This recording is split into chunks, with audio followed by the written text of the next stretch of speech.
모든 것 다 잊어먹고 오로지 말씀에만 집중하기 바랍니다.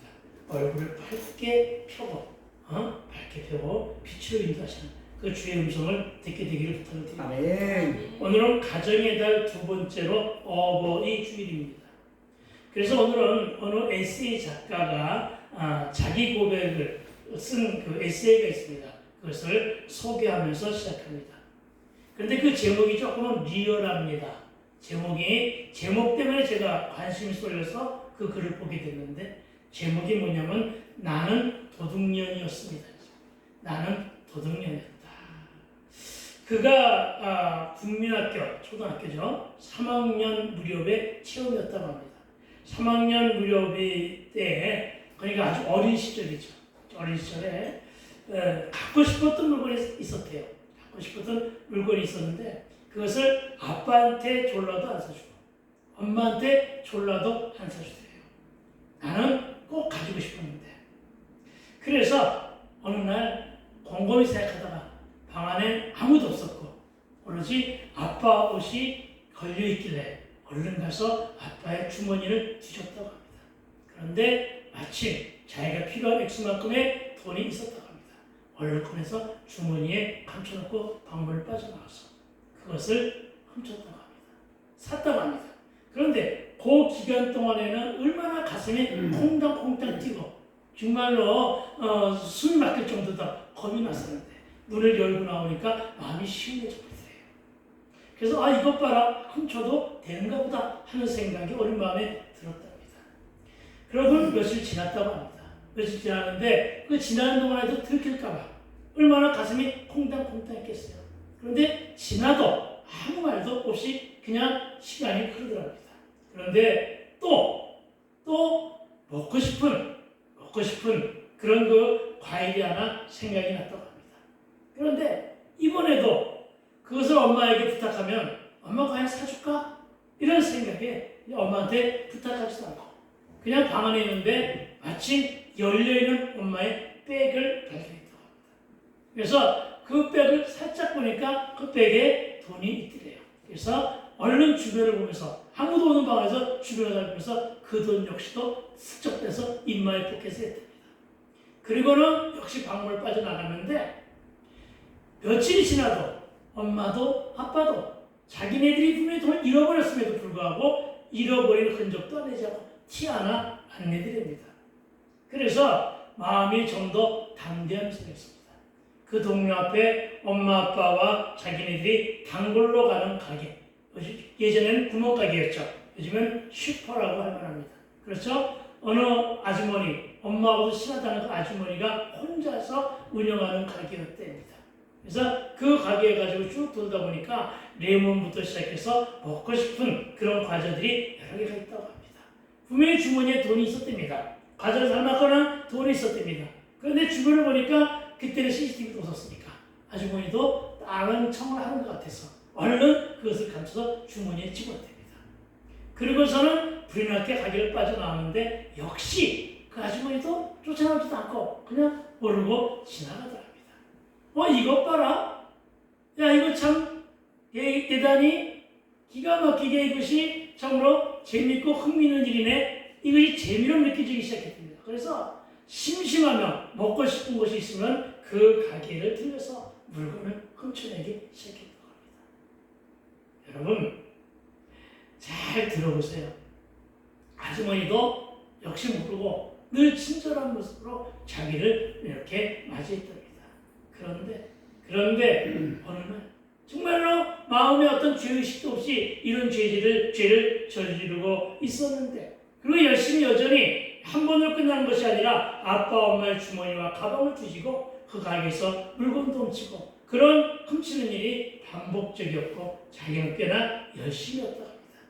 그런데 이런 일이 습관이 되는 어느 날 정말로 어떤 거리낌도 없이 어떤 양심의 어린 마음에 양심도 없이 양심의 거리낌도 없이 이제는 콩당콩당한 것도 없이 그냥 자연스럽게 남의 물건에 손을 대고 남의 돈에 손을 대는 것을 자연스럽게 여기며 살아가던 어느 날 어머니가 부르더랍니다. 그리고 당신하고 함께 산책을 가자고 하더랍니다. 근데 그 어머니가 산책을 가서 어느 공원에 앉았는데 그 공원의 벤치에 딱 앉았는데 그 벤치에 딱 앉은 순간 앞을 딱 보니까 앞에는 자기가 사는 자기네 빌라인가 뭔가 같아요. 그 빌라가 보였고 그리고 여기 참 이런 데가 있었냐 하면서 뒤를 이렇게 딱 뜨다 보니까 뒤에는 무슨 경찰서하고 간판이 딱 붙어있답니다. 심각해지기 시작했답니다. 앞에는 자기네 집이 있고 뒤에는 경찰서가 있어. 이게 웬일이야? 이게 무슨 일이야? 이렇게 하면서 속으로 온갖 여러 가지 생각을 하고 있었겠죠. 그렇죠? 그런데 어머니가 잠시 동안 얘기를 나누다가 너무나도 슬픈 얼굴로 이렇게 한마디 하더랍니다. 나는 네가 요즘에 하고 있는 일을 다 알고 있다. 그 말 한마디에 그만 가슴이 쿵 하고 내려앉았다고 합니다. 그러면서 그 어머니가 이렇게 물었답니다. 너 아빠 주머니에서 주머니를 뒤져서 돈을 훔쳤지. 너 엄마의 백에도 손을 댔지. 그런데 내가 다 알면서도 네가 뉘우치고 네가 깨닫고 나한테 용서를 빌 때까지 기다리고 있었단다. 그런데 너는 도대체 우리가 모르는 줄 알고 그냥 지나가더구나. 그런데 내가 우연히 한 번은 그 가게를 한번 지나가는 길이었는데 네가 가게 문에서 불이 났게 뭔가를 주머니에 불룩하게 집어넣고 나오더구나. 그런데도 나는 역시 네가 물건을 훔쳤을 것이라고 하는 짐작만 하고 너에게 캐묻지 않고 지금까지 있었다. 네가 양심에 찔리면 네가 나에게 고백을 하겠지. 이렇게 말하더랍니다. 그 순간에 엄마의 말이 다 끝나기 전에 그가 그만 자질러지고 엄마 앞에서 무릎 꿇고 펑펑 울면서 죄송하다. 제가 이렇게 나쁜 짓을 했다고, 나쁜 딸이었다고, 용서해달라고 엉엉 울더랍니다. 그때 그 어머니가 막 울고 떨고 몸을 솔직히 떨고 있는 그 아이의 등을 두들기면서 됐다. 괜찮다. 네가 반성했으니 그래 내가 용서하마. 그러나 한 번 더 용서를 받을 것이 있다. 그러면서 내려간 것이 가게였답니다. 근데 그 가게 아주머니가 여전한 방식으로다가 자기네들을 이렇게 맞이하더랍니다.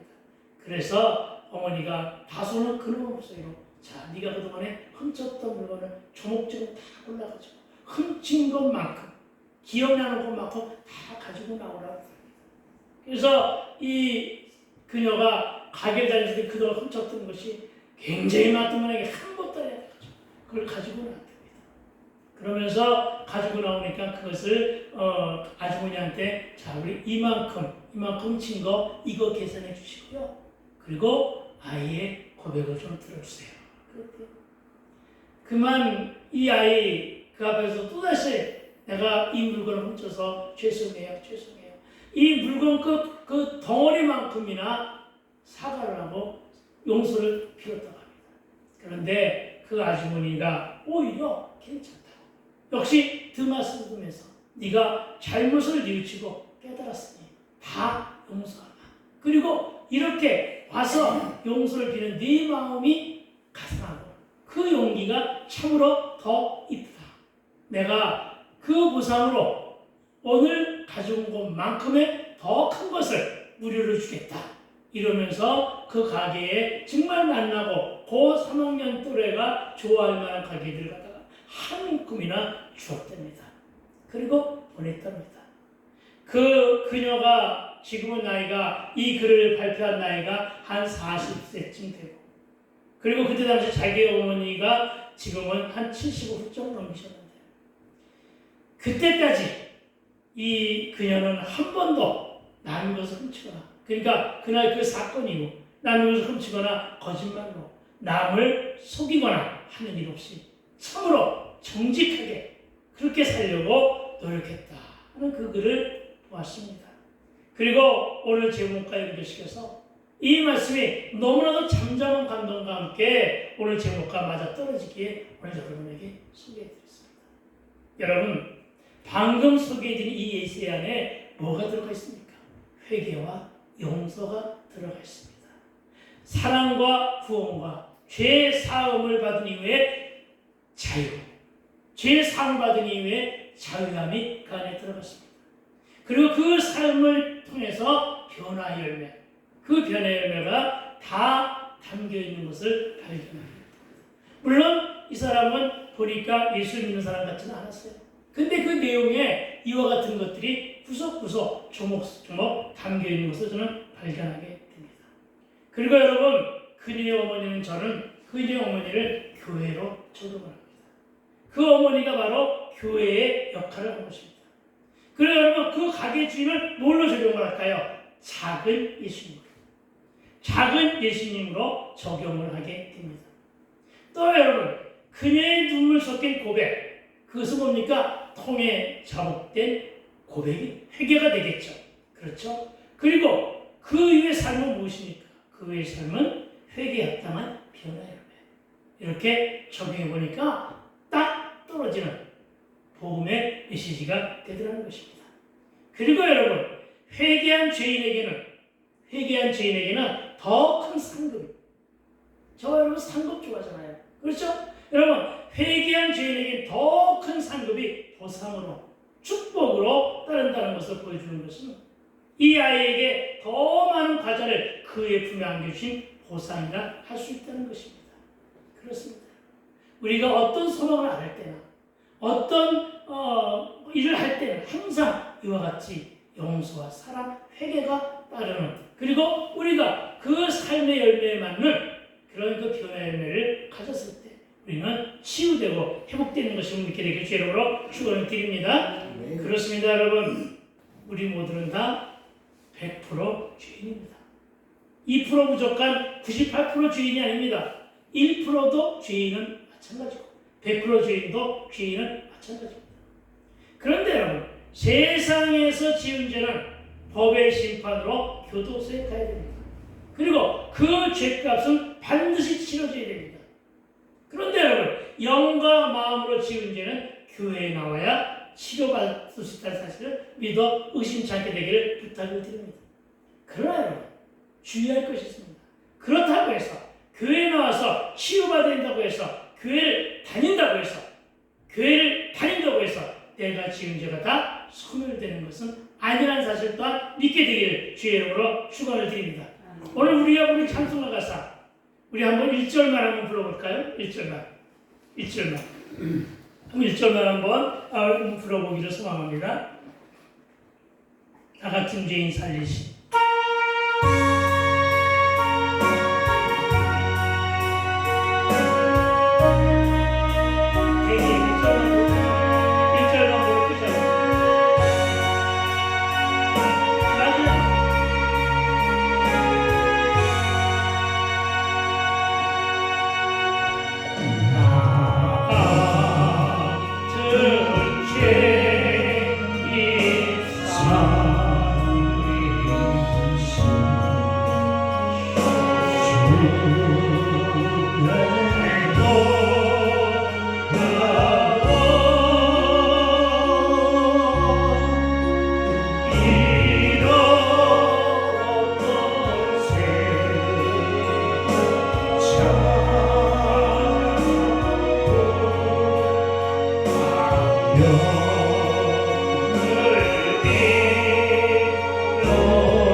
그렇습니다, 여러분.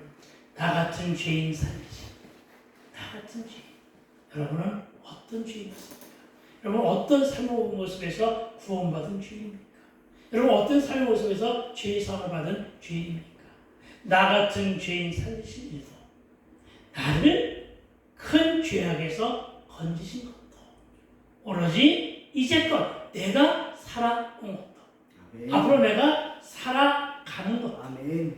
어떻게 한다고요? 다 놀라운 주님의 은혜라는 이 고백. 아멘. 이 고백이 한 주간의 저의 고백이었고 이후의 삶 속에서 오늘 말씀을 들은 저와 여러분의 고백이 되게 되기를 주로 축복드립니다. 아멘. 그래서 오늘 말씀을 들은 자들 복이 있다는 거예요. 왜? 이 말씀을 듣게 되었으니까.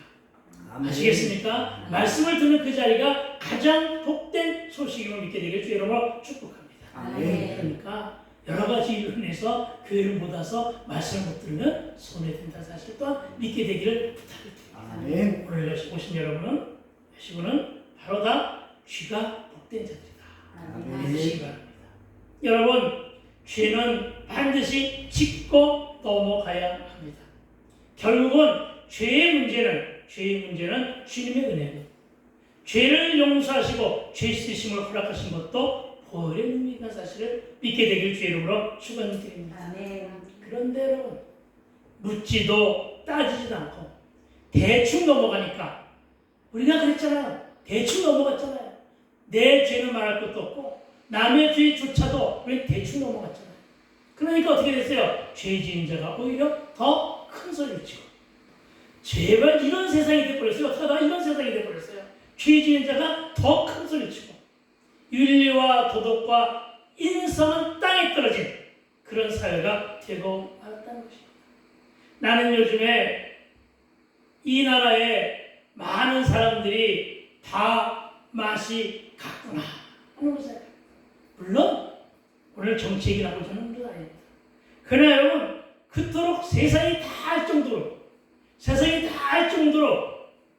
세상에 그의 죄상이 세상에 다 드러났는데, 심지어는 거기 가진 않았지만은 이심까지도 판결을 받았는데, 어떻게 그렇게 큰 소리 치고 어떻게 이렇게 큰 소리 치는 자를 국회로 보내느냐는 것입니다. 그러나 여러분, 그거 아셔야 됩니다. 여러분, 그렇게 잘못 찍은 어리석은 보상은 다 누가 받게 되느냐? 우리가 받는 거예요. 아시겠습니까? 여러분, 참으로 내가 우리 어머니 앞에서 우리 어머니를 용서하고, 우리 어머니 앞에서 내가 어머니의 용서를까지 받지는 못했지만 어머니를 내가 편안하게 보내드린 것 중에 가장 큰 고백은 바로 뭐냐면, 그때 내가 우리 어머니의 말을 들었더라. 그때 우리 어머니가 나의 잘못을 지적하면서 그것을 갖다가 내가 깨닫고 알아서 빨리 돌아왔더라고요 하는 것을 고백한 적이 있었습니다. 여러분, 우리 다 그렇게 살지 않았어요? 다 그렇게 살았어요. 여러분, 정말 내가 다스리지 못했고, 내가 깨닫지 못했고, 내가 용서를 하지도 못했고 받지도 못했고, 내가 사랑을 주지도 못했고 사랑을 받지도 못하면서 저질러 온 일 때문에 우리 고달프잖아요. 자기는 왜 그래서 고달픈 거예요? 아시겠어요? 그런 거예요. 이런 안타까움. 정말로 어버이 주를 맞이해서 이 땅에 신사임당 같은 사람들이 생각이 나고, 정말로 어버이 주를 정을 해서 에디슨 같은, 링컨 같은 그런 유명한 대통령이나 발견왕들의 그 부모를 생각하고, 성경의 곳곳에 자녀를 키운 엄마의 모습을 생각할 때, 오늘 말씀이, 오늘 예시로 든 말씀이 우리의 삶에 정말로 아름다운 지평을 열게 하는 말씀들이라는 것을 깨닫게 됩니다. 그래서 오늘 말씀을 들은 저와 여러분은 바로 복되다는 것을 믿으시기 바랍니다. 아멘. 이사야 1장 18절은 이렇게 말합니다. 여호와께서 말씀하시되, 오라 우리가 서로 변론하자. 너희의 죄가 주홍 같을지라도 눈가같이 씌어질 것이요 신홍같이 붉을지라도 양털같이 시게 되리라. 할렐루야. 여러분, 죄의 변론이 뭡니까? 회개입니다. 죄의 변론은 회개이고, 이 회개를 받으시고 이 죄를 사해 주시는 분은 예수님이라는 사실을 믿어 의심치 않게 되기를 부탁을 드립니다. 그러나 여러분, 반성도 없고 성찰도 없으며 회개도 안 하며 죄의식도 없이 죄 지은 자와 동행하면 같은 부류가 되는 것이고, 죄도 생각나지 않고 죄에 대해서 무디어져 있는 자들은 다 양심에 화이 맞은 자들인 것입니다. 내 죄가 생각나지 않는 거예요. 죄 때문에 눈물이 안 나오는 거예요. 죄 때문에 고백이 안 나오는 것은 양심에 화이 맞은 자들인 것입니다. 저는 저와 여러분의 영적 상태와 저와 여러분의 양심 상태가 어떠한가를 묻고 있는 것입니다. 여러분, 하지만 염려하지 마십시오.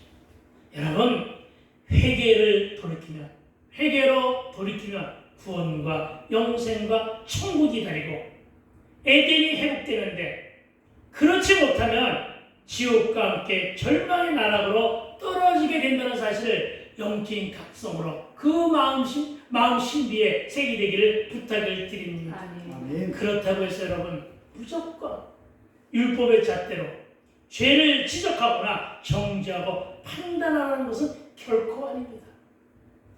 우리는 누구를 정죄하고 판단할 자격이 주어지지 않았습니다.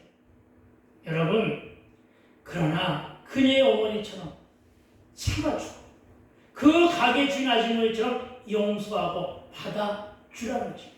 그러나 받아주기 전에 반드시 물을 것은 죄를 물으라는 것입니다. 물어야 된다는 것입니다.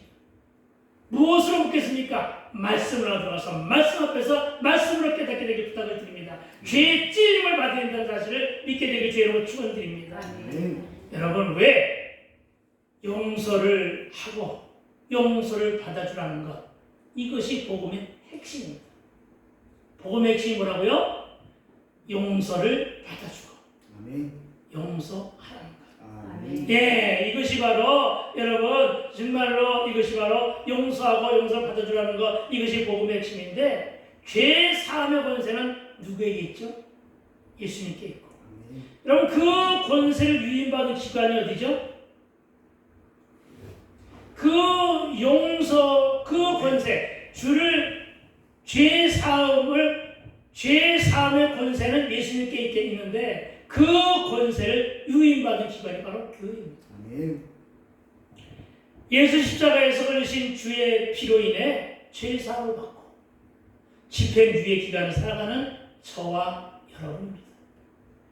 여러분, 그러니까 율법의 멍에로 죄의식 속에 살지 말고 십자가의 구속과 진리 안에서 자유를 누리며 잘 살아가게 되기를 축복합니다.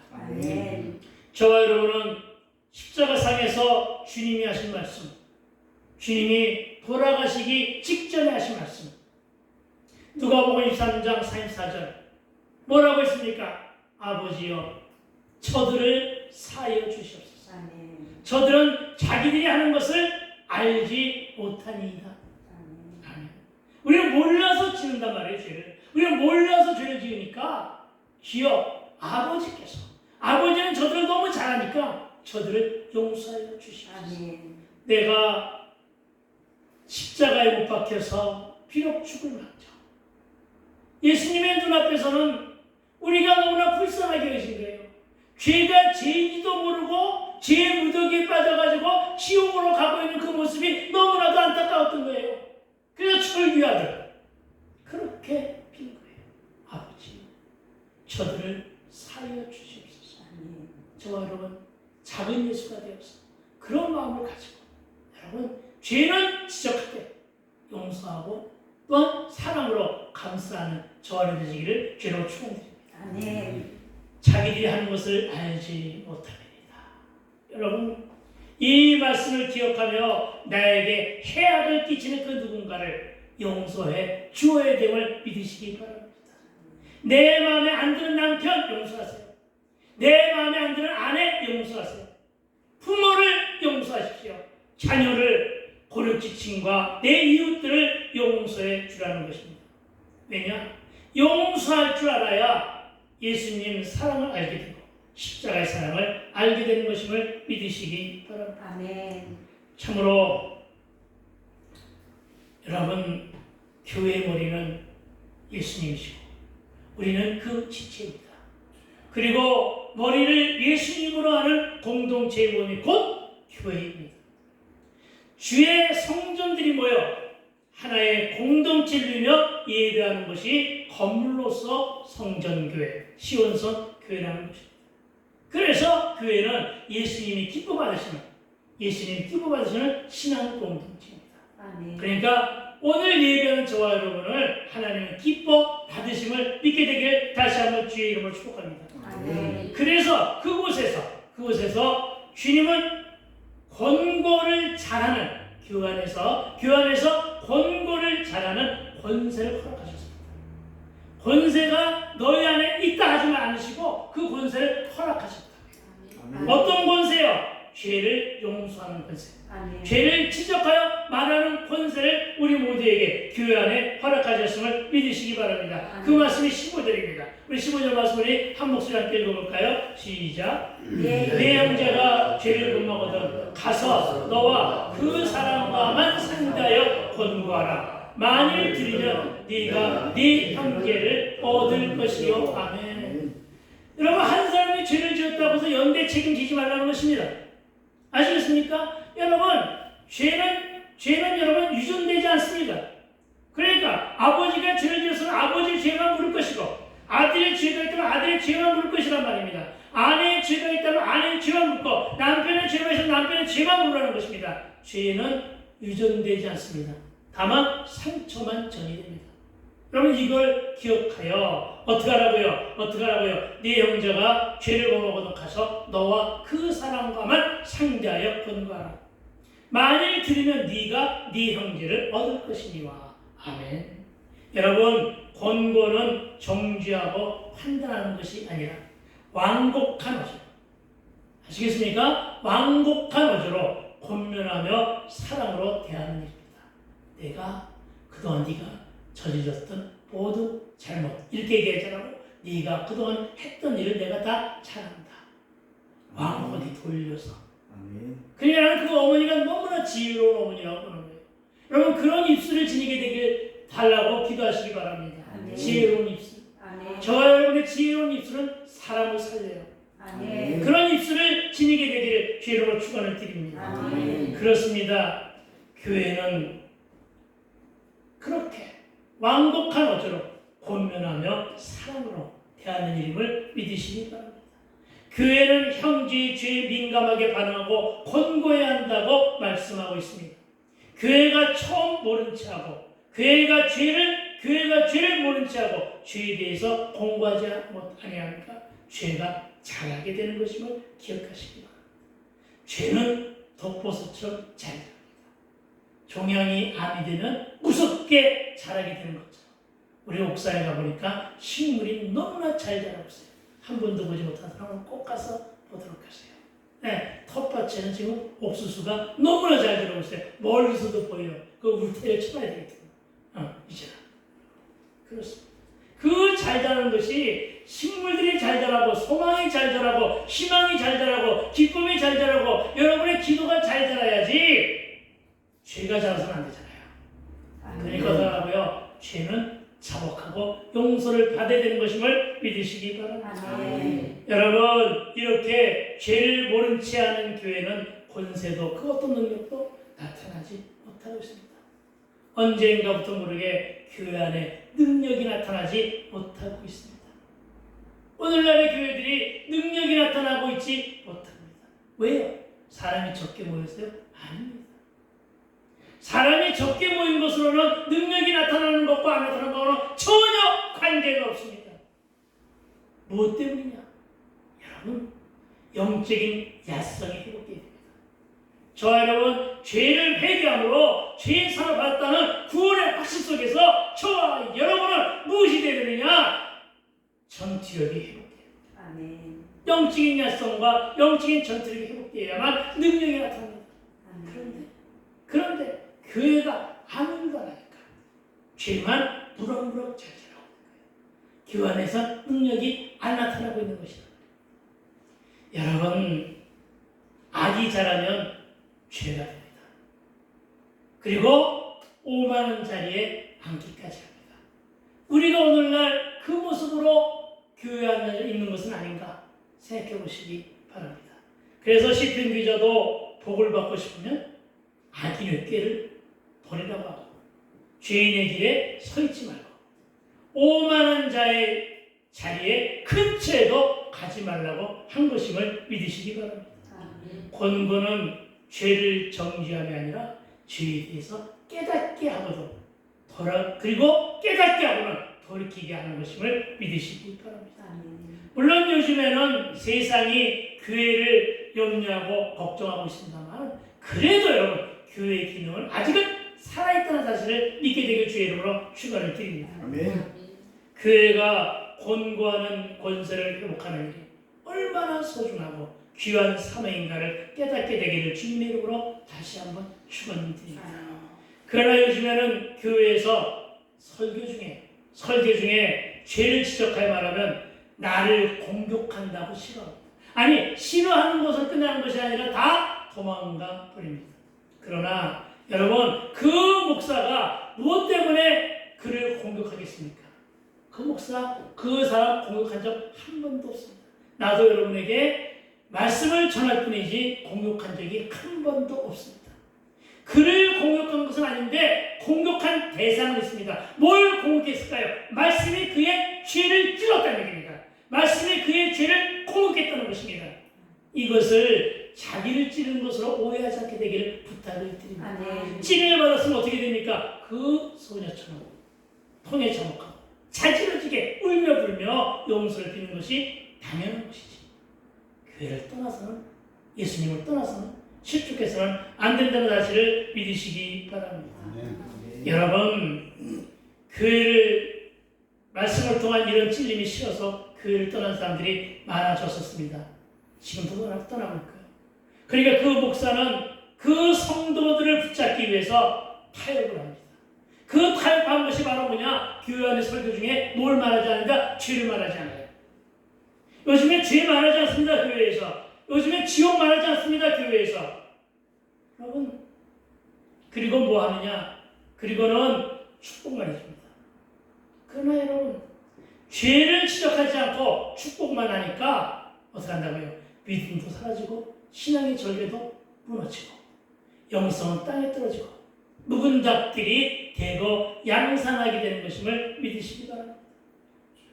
교회가 이 권세를 잃어버린 사회는 부패하게 되어 있습니다.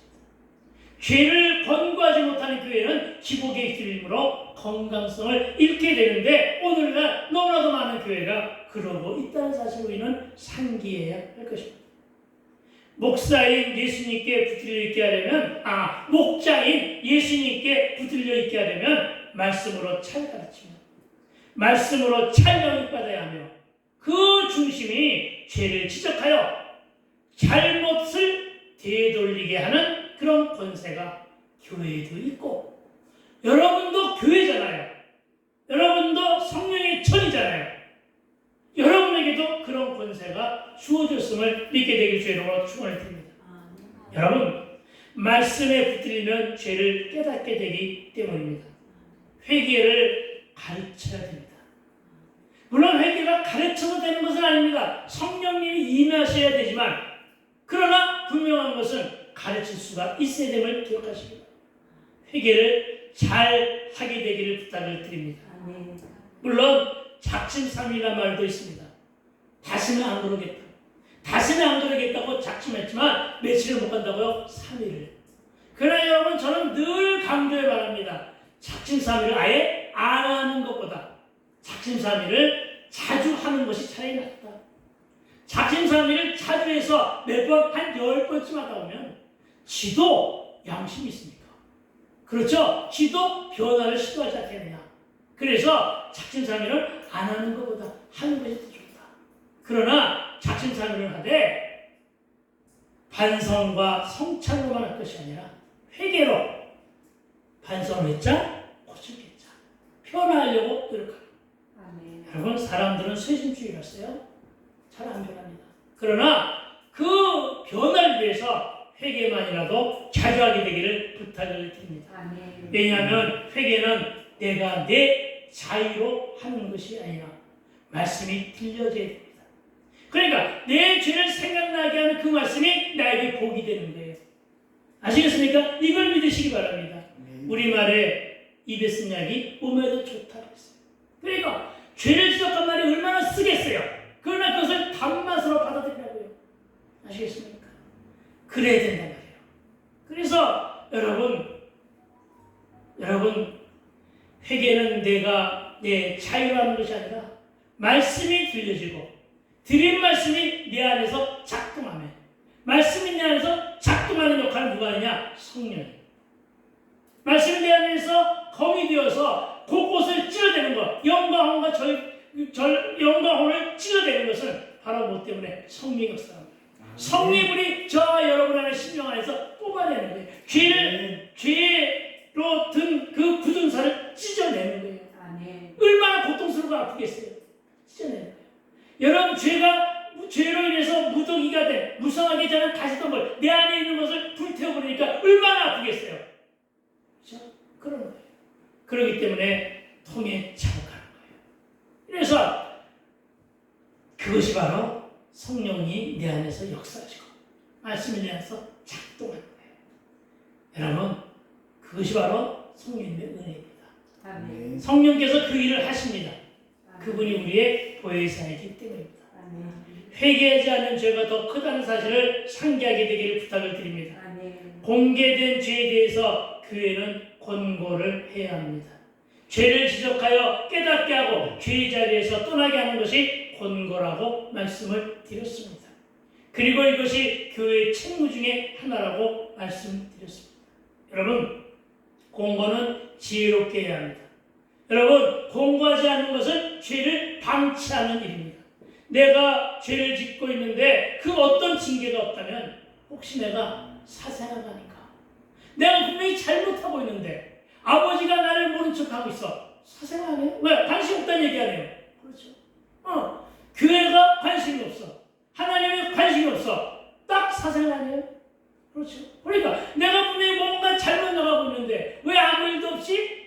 왜 고난이 없지? 왜 사건이 없지? 이걸 즐거워하지 말라고 해요. 왜? 내가 혹시 버림받은 것은 아닌가? 그래서 고난이 없어도 회개할 수 있어야 됩니다. 네, 고난이 있으면 더욱더 회개하고 말씀을 드리려고 애쓰야 된다는 사실을 믿으시기 바랍니다. 갑작스레게 질병이 찾아왔습니다. 이 찾아온 고난이 무엇을 원하고 있습니까? 네 안에 복음이 들어가라. 네 안에 복음이 들어가라. 네 안에 말씀이 들려지기를 원한다. 내가 원하는 것은 네 안에 말씀이 들어가고 네가 죄를 차복하고 통회하여 돌이키기를 원한다. 이것이 바로 주의 말씀입니다. 이 주의 음성임을 믿게 되길 주의로 축원드립니다. 여러분, 그렇잖아요. 내가 버림받았나? 아니, 하나님께서 버림받으면 그야말로 하늘이 무너지는 거 아니에요? 여러분, 정말로 하나님의 손 안에서 그 이름, 자기 이름 석자가 새겨져 있어야 되는데 내 하나님의 무가심 속에 있다면, 그래서 손에 새겨진 이름자도 없고 하나님이 나를 버리고 내가 사생아로 느껴진다고 하면 여러분, 이거 엄청난 충격 아니에요? 이것처럼 큰 사건이 어디 있어요? 너무나 큰 사건이잖아요. 그래서 교회가 그것을 관심을 가지고 살펴야 하며 하나님의 섭리와 통치가 일어나는 지상보좌는 곧 교회임을 믿으시기 바랍니다. 그리고 공고하는 사랑, 공고는 사랑으로 하는 마음으로 해야 함을 믿으시기 바랍니다. 죄를 짓는 것을 보고도 그대로 놔두는 것은 지옥에 가는 것과 같은 것임을 기억하시기 바랍니다. 권고는 죄를 노출시키고 회개하게 하려는 것이지 죄를 지적하여 상처를 주거나 정죄해야 하는 것은 아님을 상기하게 되기를 부탁을 드립니다. 그리고 그 일을 너와 그 사람과만 상담하고 상대해야 한다고 본문은 말합니다. 왜냐? 뒤에서 하면 구설수가 따를 수 있거든요. 뒤에서 하면 유언비어가 따를 수 있거든요. 뒤에서 하면 가짜뉴스로 각색될 수가 있기 때문입니다. 뒤에서 하니까 뒷담화라고 하잖아요. 뒤에서 하니까 뭐예요? 험담이잖아요. 흉보는 일이잖아요. 그게 정죄고 판단이에요. 그리고 그 공고는 그 사랑을 품고 사랑할 자신이 있을 때만 하는 것임을 믿으시기 바랍니다. 그 에세이를 쓴 그녀의 어머니가 매로 다스렸다면 아마 그녀에게는 반감이 생겼을지도 모릅니다. 그래서 하늘이 주는 지혜와 사랑으로 잘 참고 기다렸다가 좋은 말로 완곡하게 지적하고 그 죄를 다스려 준 것임을 믿으시기 바랍니다. 그래서 예수님 권세입니다. 예수님 권세, 내 권세. 예수님 권세는 곧 내 권세. 나에게 물려주신 권세. 나에게 유산으로 물려주신 권세. 그 권세. 이 말은 내가 권세를 위임받았다는 사실을 믿으시기 바랍니다. 나에게 죄사함의 권세가 내게 그렇다고 해서 내가 죄사함을 그 권세를 위임받았다고 해가지고 나에게 죄사함의 권세가 있다는 말은 결코 아닙니다. 잘 들으세요. 나에게 죄를 믿고 사는 권세가 있다고 주장하면 그가 바로 이단입니다. 교주가 되고 싶으면 그렇게 도전하겠어요. 사랑 없이 하게 되면 정죄이고 비판으로 흐를 위험이 있음을 믿으시기 바랍니다. 형제를 어는다는 것은 형제의 죄를 고백으로 받아냈다는 것을 말하고 있습니다. 사랑으로 용서하고 고민했을 때 상대가 그것을 받아들이면 구원을 이루는 것임을 믿으시기 바랍니다. 그런데 우리 열정이 너무 지나쳐 정죄를 함으로 비판하게 되는 실수, 예전에 바리새인과 사두개인이 있었던 실수, 이 실수가 오히려 상처를 줄 수 있다는 사실을 기억하시기 바랍니다. 그래서 처음의 권면도 상담도 그와 상대하여 1대1로 해야 된다고 성경은 말하고 있음을 믿으시기 바랍니다. 아멘. 그래도 그가 말을 듣고 고쳐질 기미가 전혀 없으니까 성경은 이를 듣고 2, 3인의 증인의 공부를 조금씩 늘려야 한다고 증거하는 말씀, 그 말씀이 바로 16절입니다. 내가 읽겠습니다. 만일 듣지 않거든 한두 사람을 데리고 가서 두세 증인의 입으로 말마다 확증하게 하라. 아멘. 아멘. 여러분, 오픈은 1대1로 하는 것보다 공동체 앞에서 하는 것이 능력이 나타납니다. 그리고 공부는 중보와 함께 사랑으로 해야 함을 믿으시기 바랍니다. 한두 사람은 공동체를 말하기도 하고 교회에 덕망 있는 직분자를 말하기도 합니다.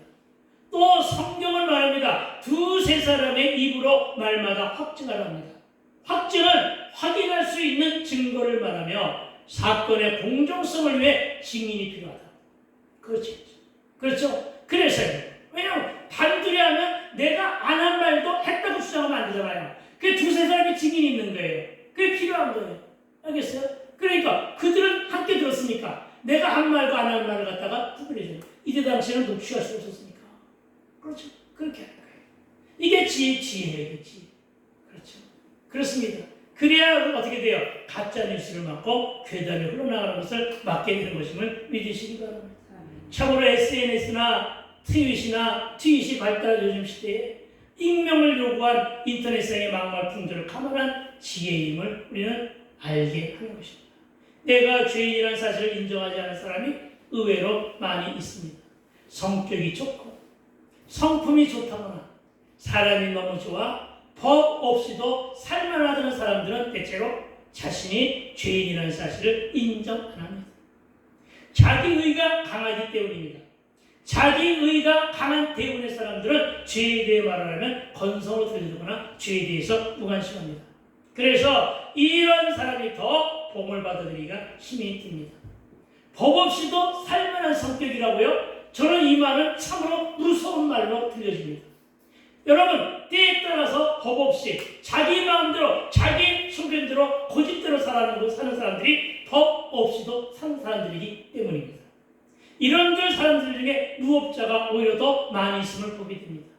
교회에 다닌다고 핍박하는 내 옆 사람보다는 교회를 다니는 것도 좋고 종교를 갖는 것도 다 좋게 생각하는 사람, 그 내 옆 사람이 더 복음이 심겨지기가 힘들다는 점을 우리는 아셔야 합니다. 무슨 말이냐면 나를 핍박하는 그 사람에게, 나를 힘들게 하는 그 사람에게, 우리 송수영제가 오늘 그런 얘기를 했습니다만은 그 사람에게, 나를 핍박하는 그 사람에게 복음이 심겨지기가 훨씬 쉽다는 사실을 믿으시기 바랍니다. 아멘. 내 옆에 완악한 사람이 있는 게 복이에요. 그래서 아시겠어요? 그래서 완악한 성품을 만져지는 것입니다. 법 없이도 살 만큼 성품이 좋은 사람은 복을 받아들이는데 시간이 걸립니다. 그래서 이런 사람은 공동체 안에서 이방인입니다.